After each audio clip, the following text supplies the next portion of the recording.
देखिए, last video में हमने आपको बताया था गति के प्रथम समीकरण का निर्माण, the derivation of first equation of motion. Now we teach today second equation of motion. आज हम आप लोगों को गति के द्वितीय समीकरण का नियमन बताएंगे। देखिए, लास्ट टाइम जो आपने फिगर बनाया था, फिगर क्या था आपका? Time velocity graph. क्या था बेटा? Time velocity graph. Time velocity graph से आपको मिला था एक्सेलरेशन, त्वरण। ठीक है, टाइम वेलोसिटी ग्राफ से आपको क्या मिल गया था? एक्सेलरेशन। तो यहाँ पे आपको सेकेंड इक्वेशन ऑफ मोशन निकालना है। It means s is equal to ut plus half at square, where जहाँ पे s इज इक्वल टू चली गई दूरी है, डिस्टेंस है, u इनिशियल वेलोसिटी प्रारंभिक वेग है, t टाइम है, हाफ फार्मूले से एक्सेलरेशन की टाइम। अब यहाँ पे आपको s की वैल्यू काउंट करनी है according to this figure.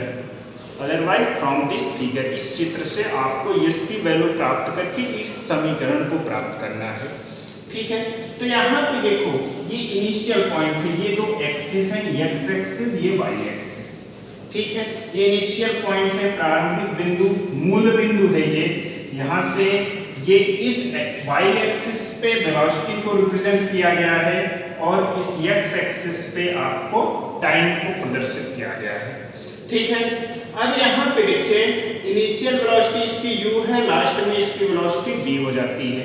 It means OB equal to u और OE equal to E, OD equal to T है। अब यहाँ पे देखेंगे, ये जो B पॉइंट है, B पॉइंट से पार्टिकल मूव करके पॉइंट A पे पहुंचता है। ठीक है, यानी कि इसकी वेलोसिटी u से चेंज होके v हो जाती है।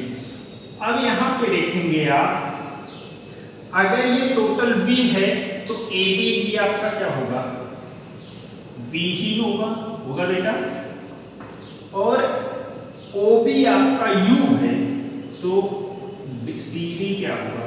ये भी u होगा। अगर आपसे पूछा जाए कि आपको BE की वैल्यू चाहिए, किसकी वैल्यू चाहिए? BE की वैल्यू चाहिए, तो क्या करेंगे? OE में से OB को घटा देंगे तो आपको ये वैल्यू मिल जाएगी। देखो बेटा, इतना चाहिए हमको, इसके लिए क्या करेंगे? इतना, यानी कि OE मतलब कि ये इतने में से इसको काट दो, ये बचेगा ना, तो यहाँ पे क्या लिख सकते हैं? V minus U। समझ में आए? इसको क्या लिखेंगे? V माइनस U लिखेंगे। ठीक, अगर V माइनस U हो रहा है ये भी क्या हो जाएगा? V minus U। क्लियर है? अब यहाँ पे देखिए, आपको डिस्टेंस काउंट करनी है।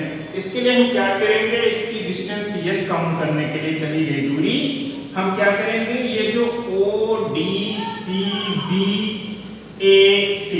ये जो क्षेत्रफल है, इसका जो एरिया है, वही उसकी क्या होगी? डिस्टेंस।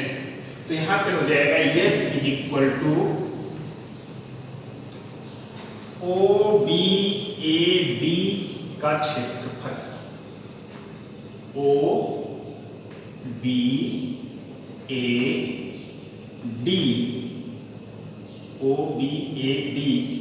का क्षेत्रफल, यानी कि इसका एरिया। तो s is equal to total area count करने के लिए हम क्या करेंगे? इस ये जो आपका इस OBCD, इसका एरिया काउंट कर लेंगे, प्लस BCA का एरिया काउंट कर लेंगे। क्लियर है? तो यहाँ पे क्या हो जाएगा? OBCD का क्षेत्रफल प्लस इसका क्षेत्रफल चाहिए ABC का क्षेत्रफल, ABC का क्षेत्रफल। ठीक है बेटा, आगे क्या देखेंगे? s इज इक्वल टू हो जाएगा OBCD। इसका मतलब क्या है? OB इंटू OD क्या हो जाएगा बेटा? हाइट ब्रीथ इंटू डिस्टेंस, तो यह हो जाएगा OB इंटू OD, OB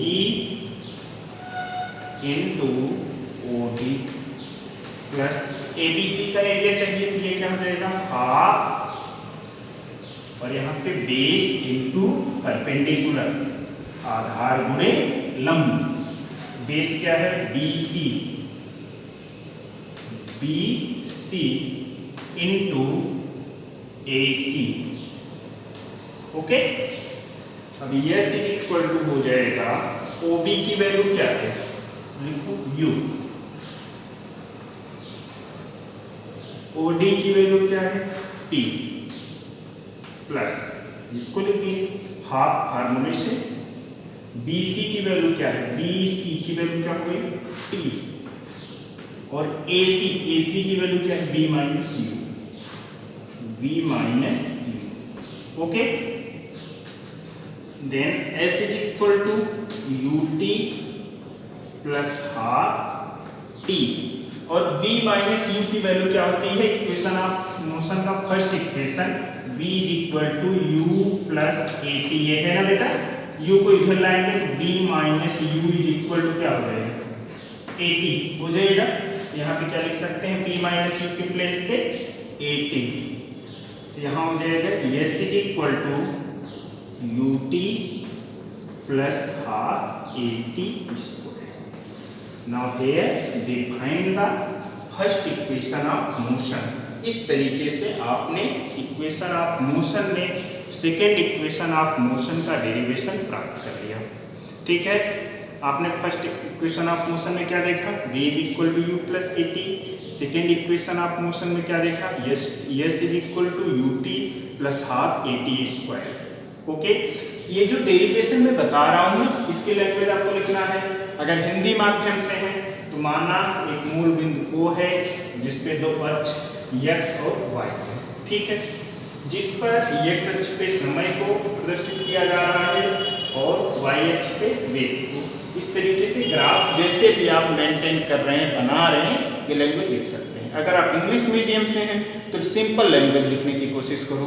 जितनी सिंपल अपनी लैंग्वेज लिखोगे लर्न करने में आसानी रहेगी, याद नहीं करना पड़ेगा, आपकी आदत बन जाएगी अच्छा बोलने में। Let us suppose the axis OX and OY axis. Here we represent time in OX axis and we represent velocity in OY axis. Then we maintain this time velocity graph and find the acceleration from this graph. We derivate the second equation of motion.